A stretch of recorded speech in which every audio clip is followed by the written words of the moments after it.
Assalamualaikum warahmatullahi wabarakatuh. Perkenalkan, kami dari kelompok 2 akan mempresentasikan hasil diskusi kami yang berjudul Pusat Bahasa, Fakultas Sastra, dan Dewan Kesenian Jakarta. Sebelum itu, perkenalkan diri kami terlebih dahulu. Yang pertama ada Erawati, lalu ada saya, Jasmine Karla Maharani, lalu ada Salsabila Aulia, dan yang terakhir ada Anissa Latifa. Yang pertama, kami akan membahas Pusat Bahasa. Pusat Bahasa adalah pelaksana tugas di bidang penelitian dan pengembangan bahasa di bawah Menteri Pendidikan Nasional.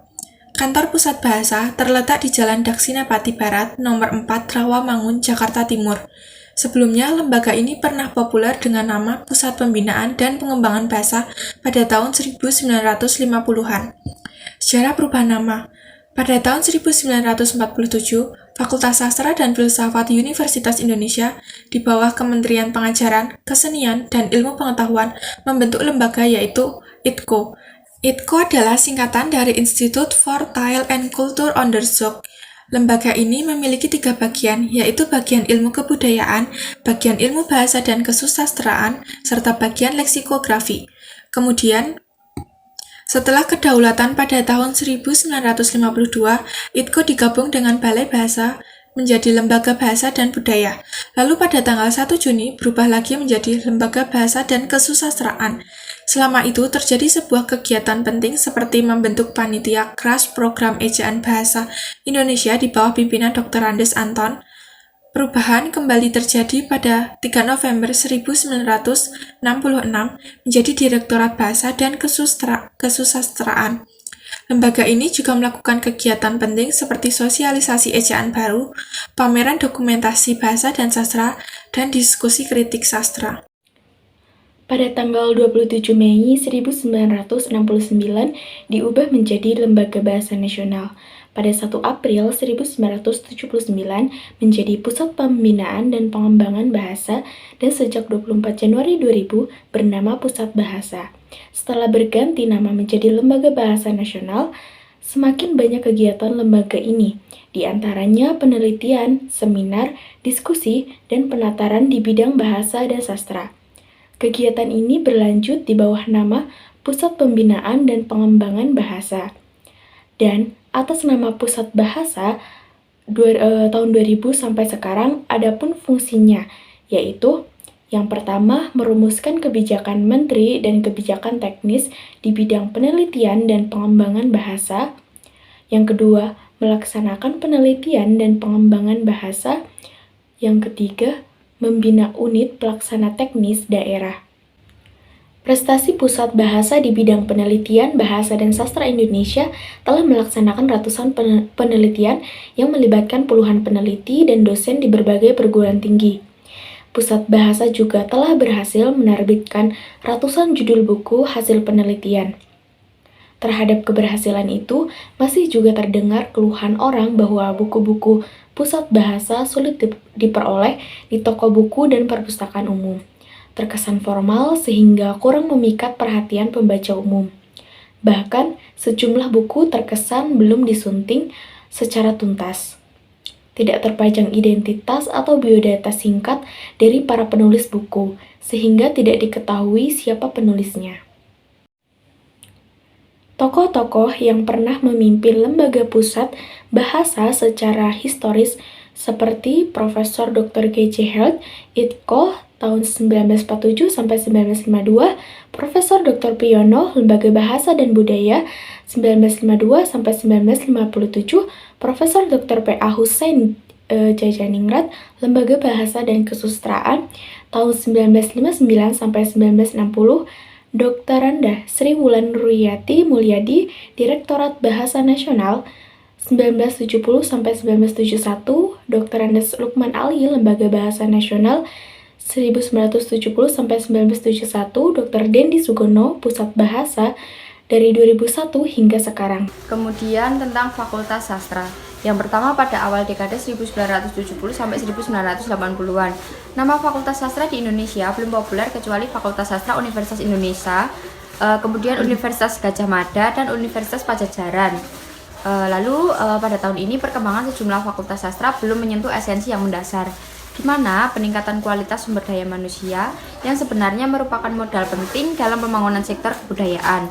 Hingga tahun 1980-an belum tampak program yang mapan untuk peningkatan kualitas atau kepakaran dosen melalui kursus, pelatihan, penataran, dan studi lanjut.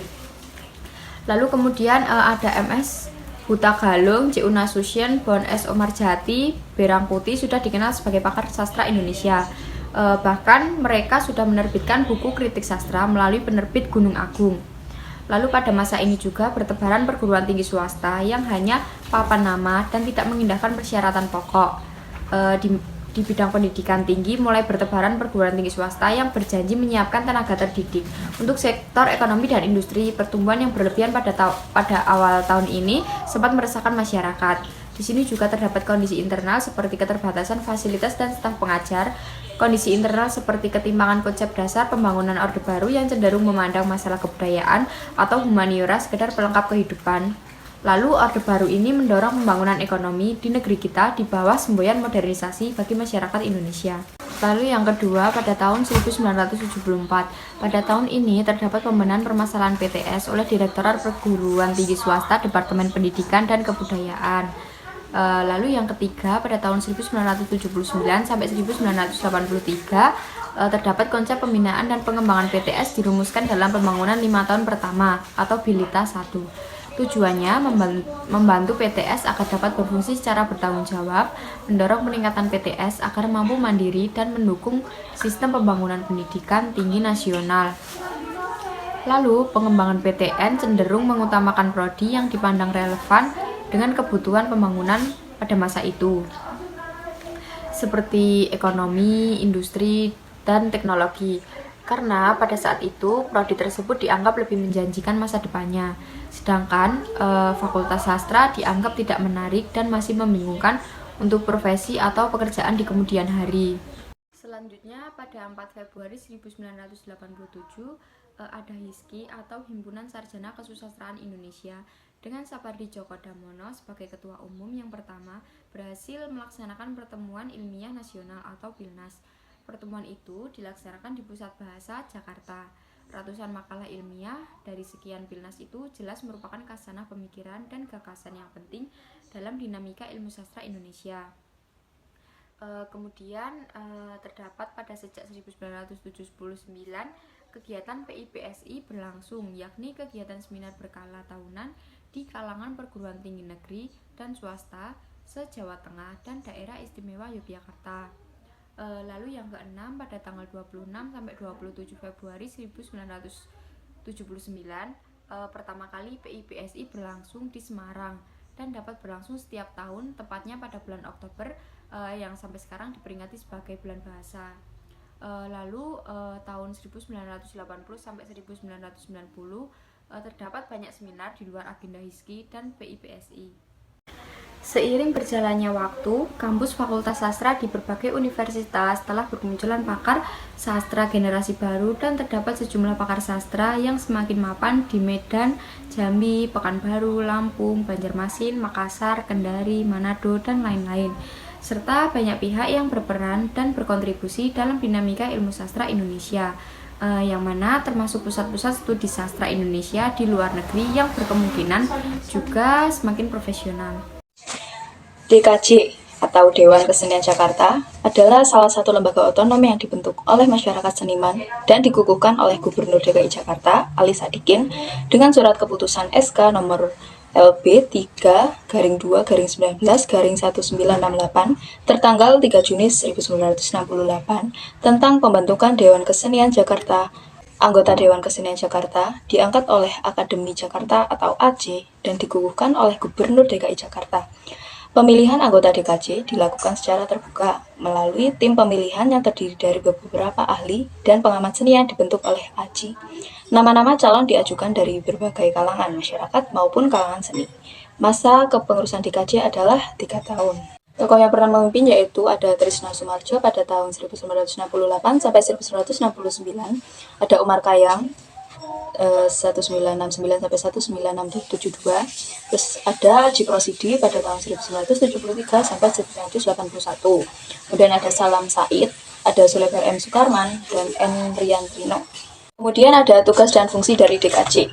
Yang pertama yaitu sebagai mitra kerja Gubernur Kepala Daerah Provinsi DKI Jakarta untuk merumuskan kebijakan guna mendukung kegiatan dan pengembangan kehidupan kesenian di wilayah Provinsi DKI Jakarta.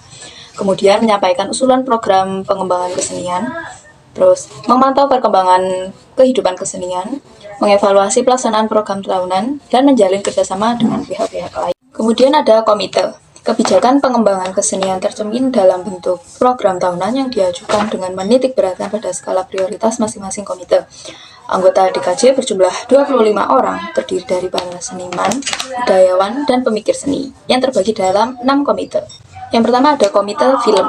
Pernah mengadakan acara sayembara menulis kritik film pada DKJ 2023. Kemudian menerbitkan link e-book seri wacana Sinema 2019 oleh Komite Film Dewan Kesenian Jakarta. Kedua ada Komite Musik, pernah mengadakan audisi pemain Jakarta City Philharmonic pada 2020, mengadakan Pekan Komponis Indonesia pada tahun 2019, dan mengadakan Etnomusik Festival pada 2019.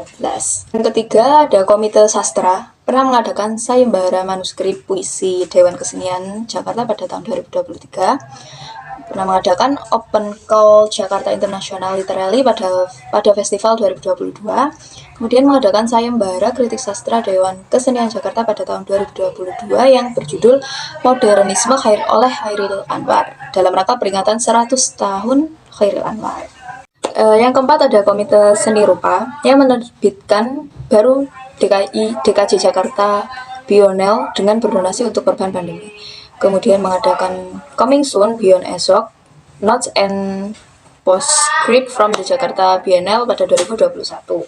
Kemudian yang kelima ada Komite Tari yang pernah mengadakan diskusi publik Komite Tari DKJ. Ada juga Open Submission Imagitari atau International Dance Film Festival. Kemudian ada Leaflet Program Jakarta Dance Meetup virtual pada tahun 2020. Yang keenam ada Komite Teater yang telah menerbitkan buku antologi pemenang sayembara naskah teater Rayawan Award pada tahun 2022. Kemudian pengumuman pemenang sayembara naskah teater Rayawan pada Award pada tahun DKJ tahun 2022. Kemudian mengadakan lokakarya menulis naskah teater yang berjudul Dunia Anak dan Remaja. Kemudian ada pula tujuan dari DKJ yaitu merumuskan konsep pembangunan budaya yang memberi ruang gerak leluasa bagi seniman untuk menyuarakan pencerahan bangsa. Kemudian ada TIM, Tim. Untuk menampung kegiatan seniman itu, dibangun Pusat Kesenian Jakarta bernama Taman Ismail Marzuki atau TIM dengan biaya subsidi pemerintah DKI Jakarta di Jalan Cikini Raya 73 Jakarta Pusat dan diresmikan pada 10 November 1968. Nama TIM lebih populer di masyarakat luas karena di sanalah banyak dilaksanakan berbagai kegiatan kesenian yang memang dirancang mutunya termasuk sastra. Kemudian ada beberapa kegiatan sastra yang tercatat pada awal berdirinya TIM, yaitu yang pertama ada Pertemuan Sastrawan pada tahun 1972, ada diskusi kritik sastra pada 1974, ada Festival Desember pada 1975, ada penyair muda di depan forum pada tahun 1976, kemudian ada lomba baca puisi DKJ pada tahun 1980. Sebagai ilustrasi dari Festival Desember 1975 DKJ pada tahun 1976 yaitu meliputi pakan musik, tari, teater tradisi, pesta puisi, diskusi dan pameran lukisan seniman muda Indonesia, sayembara karya tari tingkat DKI Jakarta, sayembara komposisi musik kamar, sayembara film mini, sayembara penulisan roman, dan sayembara Festival Teater DKI Jakarta. Kemudian yang terakhir ada peran DKJ sebagai Dewan Kesenian di sejumlah provinsi. Setelah terjalin kontak pendekatan melalui Musyawarah Dewan Kesenian se-Indonesia, yaitu di Malang, Makassar, dan Makassar lagi, ada 3 kali pertemuan. Dari pertemuan-pertemuan tersebut, kemudian terbit Instruksi Menteri Dalam Negeri nomor 5A tahun 1933 tentang pembentukan Dewan Kesenian di provinsi-provinsi se-Indonesia.